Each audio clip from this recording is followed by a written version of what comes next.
Avoir de la vision. Tu as certainement dû entendre parler qu'un entrepreneur doit absolument avoir de la vision. Est-ce que tu as de la vision? Est-ce qu'elle est claire, cette vision-là? Est-ce qu'elle est communiquée? D'où elle vient? De la tête, du cœur? Bien, laisse-moi te partager ma vision de la vision chez l'entrepreneur.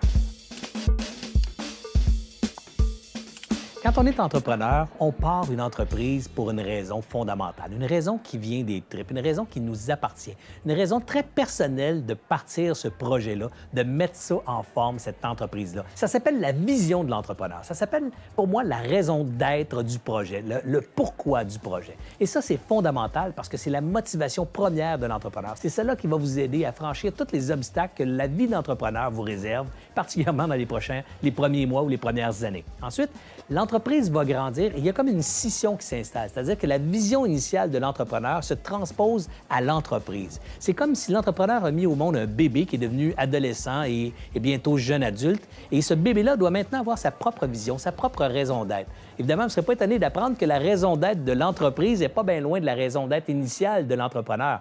Mais ce sont deux choses distinctes. Après un certain temps, l'entreprise doit avoir une vision claire, communiquée, écrite, définie. Et c'est là qu'on embarque dans un processus, je dirais, plus formel de définir sa vision avec des consultants, avec des processus, avec de la documentation. Mais définitivement, à ce stade de maturité, c'est important d'y donner une forme très communicable, je dirais, très saisissable pour l'ensemble des employés. Donc, l'entrepreneur qui a une vision au départ, c'est bien correct que ça parte de lui ou de elle, que ça parte de son intérieur, que ça parte de son intuition. Je vous raconte la mienne, mon histoire. Quand je suis parti à 22 ans, je peux vous dire, c'était pas clair, mon affaire. Je n'avais pas un plan d'affaires clair avec une vision, des valeurs, une mission, puis tout le processus là, du business canvas qui est tout documenté partout. Moi, tout ce qui était clair dans mon esprit, c'est que je voulais avoir une business parce que je voulais être responsable de mes résultats, je voulais être autonome dans mes décisions et je voulais un jour atteindre l'indépendance financière. Je voulais aussi m'exprimer dans le domaine de l'informatique. Je voulais prendre ma place dans le domaine de l'informatique au Québec. Je voulais être le leader au Québec. Je voulais aussi avoir une entreprise qui donnerait de la place aux humains parce que je trouvais qu'à l'époque,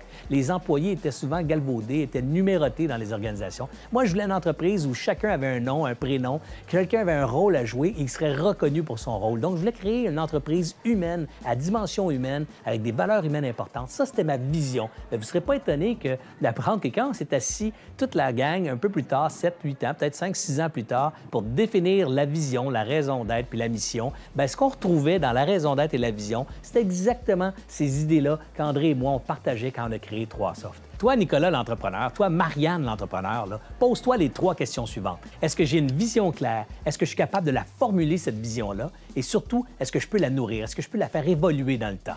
Trouve ces réponses maintenant. Prends du temps pour y réfléchir maintenant. Bonne réflexion.